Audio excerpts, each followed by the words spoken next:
প্রিয় শিক্ষার্থী, আমরা আজকে সি প্রোগ্রামের ধারাবাহিক ক্লাস 4 এ অবস্থান করছি। আজকে আমরা ক্লাস নং 4 এ সি প্রোগ্রামের লুপ স্টেটমেন্ট নিয়ে কথা বলবো। সি প্রোগ্রামে এর আগেও ক্লাস করেছি আমরা, কিন্তু আজকে হলো আমাদের 4th ক্লাস। এখানে হলো লুপ স্টেটমেন্ট। আর লুপ কথাটা কি? অর্থাৎ প্রোগ্রামিং এ কিছু কাজ বারবার করতে হয়, আর বারবার কাজ করতে হলে আমরা লুপ ফাংশন ব্যবহার করি। আর লুপ স্টেটমেন্টকে অর্থাৎ যে কন্ট্রোল স্টেটমেন্টটাকে প্রধানত দুই ভাগে ভাগ করা চলে। একটা হলো কন্ডিশনাল কন্ট্রোল স্টেটমেন্ট, আর একটা হলো লুপ কন্ট্রোল স্টেটমেন্ট। এখন কন্ডিশনাল কন্ট্রোল স্টেটমেন্টের মধ্যে রয়েছে ইফ স্টেটমেন্ট আর একটা হলো ইফ এলস। এই দুইটা বেশি ব্যবহার হয়, এই দুটা থেকেই পরীক্ষায় বেশি আসে। আর লুপ কন্ট্রোল স্টেটমেন্টের মধ্যে রয়েছে একটা হলো ফর লুপ স্টেটমেন্ট, আর একটি হলো ওয়াইল লুপ স্টেটমেন্ট, আর একটি হলো ডু ওয়াইল লুপ স্টেটমেন্ট। এই মূলত লুপ কন্ট্রোল স্টেটমেন্ট থেকে for loop, while loop, do while loop, এই তিনটা থেকে কোয়েশ্চেন হয়, খুব বেশি হয় এই দুটা থেকে। আর কন্ডিশনাল কন্ট্রোল স্টেটমেন্ট যেটা, ওখান থেকে ইফ এবং ইফ এলস এর উপরে প্রশ্ন হয়। সুপ্রিয় শিক্ষার্থী, আশা করি তোমরা এগুলি সম্পর্কে একটু পড়াশোনা করবে। তো জ্ঞানমূলক প্রশ্নে আসে লুপ কি, লুপ ফাংশন অথবা কন্ট্রোল ফাংশনকে কয় ভাগে ভাগ করা চলে। আমি তো বললাম দুই ভাগে ভাগ করা চলে, তো ওটা একটু দেখালাম। তো এখন আমরা ফর লুপ ব্যবহার করে একটি প্রোগ্রাম রচনা করব।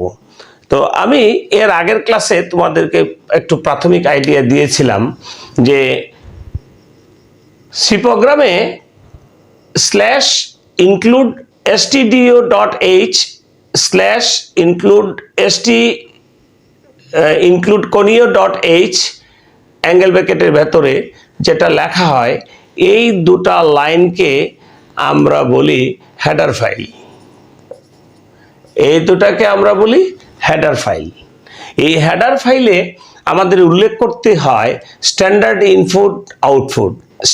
STD মানে standard, I the input, O the output, conio মানে কন্ডিশনাল ইনপুট আউটপুট।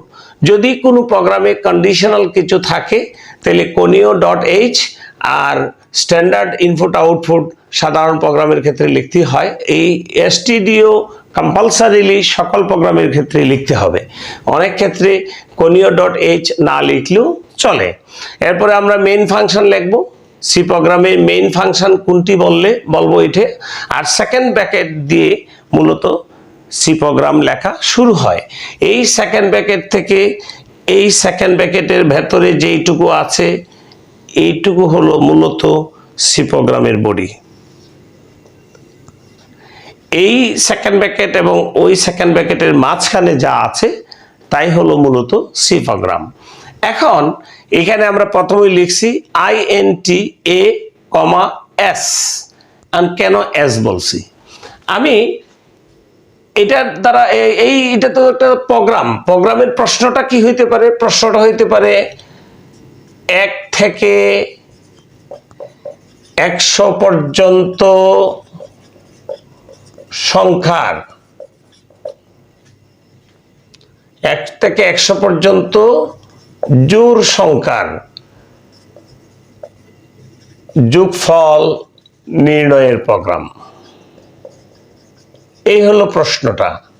অর্থাৎ এখানে যেই উদ্দীপকটা, অর্থাৎ যে সি প্রোগ্রামটা লেখা হয়েছে ফর লুপ ব্যবহার করে, সেই প্রশ্নটা হলো 1 থেকে 100 পর্যন্ত জোড় সংখ্যার যোগফল নির্ণয়ের প্রোগ্রাম। 1 থেকে 100, তাহলে 1 থেকে 100 যদি আমরা বলি, আবার জোড় সংখ্যা বলেছে, তো 1 তো নিশ্চয়ই জোড় না। তাহলে প্রথম জোড় সংখ্যা কত? 2। তাহলে 2, তাহলে আমাদের ইনিশিয়াল মান হবে 2, ইনিশিয়াল হবে 2। আবার 2 এর পরে আমরা যাব কোথায়? 4, 4-এর পরে 6, 6-এর পরে 8, তার মানে প্রতি পদে বৃদ্ধি কত? i প্লাস প্লাস বৃদ্ধিও 2, অর্থাৎ প্রতি পদে বৃদ্ধি 2 আর ইনিশিয়াল মানও আমাদের 2। কারণ 1 থেকে 100 পর্যন্ত সংখ্যার জোড় সংখ্যাগুলির যোগফল বের করতে হলে নিশ্চয়ই 1 দিয়ে শুরু করা যাবে না, 1 তো বিজোড়, জোড় সংখ্যা হলো 2, তাহলে ইনিশিয়াল 2 আর 2-এর পরে আমরা 4, 4-এর পরে 6, তাহলে প্রতি পদে বৃদ্ধি পাবে 2, এই ইনক্রিমেন্ট 2। এবার আমরা যে ফর লুপ ব্যবহার করেছি, এই ফর লুপে এই যে মেইন যে একটা লাইন স্টেটমেন্ট, এই স্টেটমেন্টে আমরা 3টা অংশ লক্ষ্য করব। সুপ্রিয় শিক্ষার্থী, তোমরা লক্ষ্য করলে দেখবে যে এই স্টেটমেন্টের মধ্যে 3টি অংশ বিদ্যমান। এই একটি অংশ, এখানে এই আরেকটি অংশ, আর লাস্টলি এখানে একটি অংশ। এই 3টি অংশতে আমরা কি দেখতে পাচ্ছি? a = 2, এই পার্টটার একটা নাম রয়েছে, অর্থাৎ আমরা যদি এভাবে লিখি a = 2, তারপরে a <= 100 আর a প্লাস প্লাস, এভাবে যদি আমরা লিখি 3টা অংশ, অথবা প্লাস = 2, এটা লেখা আছে এখানে। অংশটাকে বলে ইনিশিয়ালাইজেশন, ইনিশিয়ালাইজেশন, আর দ্বিতীয় অংশটাকে আমরা বলবো কন্ডিশন, কন্ডিশন, আর তৃতীয় অংশ যেটা, ওটাকে আমরা বলবো ইনক্রিমেন্ট, ইনক্রিমেন্ট অথবা ডিক্রিমেন্টও বলে। তাইলে এই ফর ফাংশন, ফর লুপের যে স্টেটমেন্টটা, তার স্টেটমেন্টের 3টি অংশ। প্রথম অংশকে আমরা বলবো ইনিশিয়ালাইজেশন, দ্বিতীয় অংশকে বলবো কন্ডিশন, তৃতীয় অংশকে বলবো ইনক্রিমেন্ট। এখন প্রশ্ন হলো যে এই ইনিশিয়ালাইজেশনে কি আছে?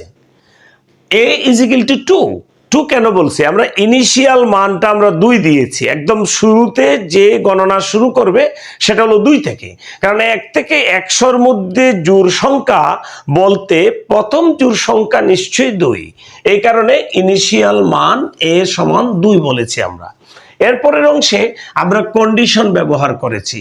কন্ডিশনে কি বলেছি? a <= 100, অর্থাৎ এর মান 100-এর চাইতে ছোট হবে অথবা 100-এর সমান হবে, 100-এর বেশি হতে পারবে না। তাহলে প্রথম সংখ্যাটা যদি 2 হয়, এরপরের সংখ্যা আরো 2 বেড়ে হবে 4, এরপরের সংখ্যা 6, এইভাবে গনে গনে যখন 100 হবে তখন আমাদের গণার কাজ স্টপ হয়ে যাবে। এটা হলো আমাদের কন্ডিশন। আর এখানে আমরা ব্যবহার করেছি ইনক্রিমেন্ট, a = 2 অথবা a প্লাস প্লাস মানে ইনক্রিমেন্ট বুঝায়। তো a = 2, 2 মানে প্রতি পদে বৃদ্ধি পেয়েছে 2। তো এই হলো আমাদের ফর লুপের মূল বিষয়। এরপরে সেকেন্ড ব্র্যাকেট দিয়ে s = s + a, তাহলে s এর মান কত ধরছি আমরা? 0, গণনা শুরু করবে 0 থেকে, তো 0 আর এর মান কত ধরেছি? 2, তো 0 আর 2 এ যোগ করলে কত হবে? 0 + 2 = 2, তাহলে প্রথম রাউন্ডে সে পাবে 2। তাহলে এর পরের রাউন্ডে এই যে printf sum = s = কত পাবে? প্রথম 2, তো 2 পাওয়ার পর গোনা শেষ হবে না, কারণ আমরা কন্ডিশন দিয়েছি 100 পর্যন্ত তাকে গুনতে। তাহলে 2 এর পরে আরো ইনক্রিমেন্ট 2 যোগ করলে হবে 4 দ্বিতীয় চক্রে, দ্বিতীয় সাইকেলে। তৃতীয় সাইকেলে আরো 2 যোগ করলে হবে 6, এরপরের সাইকেলে 2 যোগ করলে 8, এইভাবে গুনতে গুনতে যখন 100 পাওয়া যাবে, =100 হবে, তখন গুণার কাজ শেষ হবে। এই হলো আমাদের সি প্রোগ্রামের ফর লুপ স্টেটমেন্ট ব্যবহার করে সি প্রোগ্রাম। এবার আমাদেরকে আরেকটা কোয়েশ্চেন করতে পারে, ওখান থেকেই বলে যে 1 থেকে 100 পর্যন্ত জোড় সংখ্যা না বলে যদি বলে বিজোড় সংখ্যার যোগফল বের করো, তাইলে এখন কি চেঞ্জ হয় একটু লক্ষ্য করি আমরা। বিষয়গুলি খুব সিম্পল বিষয়, খুব হাইফাই প্রোগ্রামিং তো ইন্টারমিডিয়েটে শেখাতে চাচ্ছে না। মেইনলি তোমাদেরকে প্রোগ্রামিং এর একটা ধারণা বিল্ড করা হচ্ছে, যাতে after passing HSC if you want to study with CSE then you need this idea. তো সেই জন্য এখানে যে প্রাথমিক আইডিয়াটা, যদি আমি প্রশ্ন পাল্টিয়ে দিয়েছি 1 থেকে 100 পর্যন্ত বিজোড় সংখ্যার যোগফল, তাইলে আমাদের এর মান সেক্ষেত্রে আর 2 হবে না, কারণ 1টাই তো বিজোড় সংখ্যা। তাহলে আমার প্রথম ইনিশিয়াল মানটা হবে 1, আর এখানে কন্ডিশনটা এ লেস দেন অর ইকুয়াল 100 এটা ঠিক থাকবে, বাট ইনক্রিমেন্ট এখানে আর 2 হচ্ছে না। 2 কেন হচ্ছে না?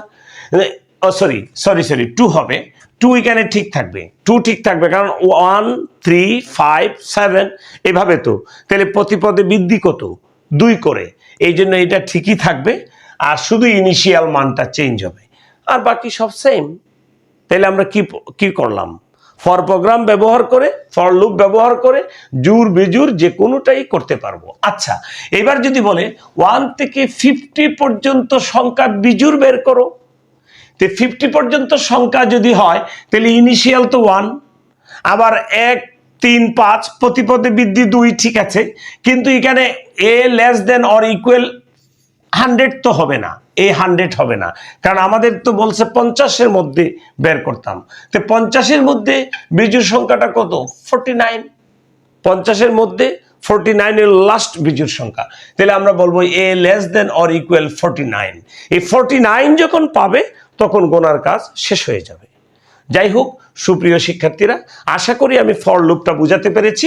এখন ঠিক 1 মিনিটে আমি আমার বাকি কথাটা শেষ করব।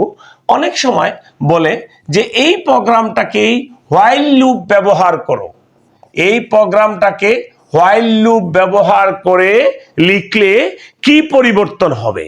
আমি শুধু ওই পরিবর্তনের জায়গাটা খুব ছোট্ট করে তোমাদের সামনে তুলে ধরছি, আশা করি তোমরা মনোযোগের সাথে আমাকে শুনবে। প্রিয় শিক্ষার্থীরা, যদি এই প্রশ্নটাকে আমাদেরকে শুধু ফর লুপের পরিবর্তে হোয়াইল লুপ ব্যবহার করতে বলে, হোয়াইল লুপ ব্যবহার করতে বললে আমরা ছোট্ট একটা পরিবর্তন করব। প্রথমত এখানে ফর আছে না শিক্ষার্থী বন্ধুরা, তোমরা ফরের নিচে লাল কালি দিয়ে আন্ডারলাইন করে হোয়াইল শব্দটা লিখে দাও, মানে ফরের পরিবর্তে হবে হোয়াইল, একটা পরিবর্তন।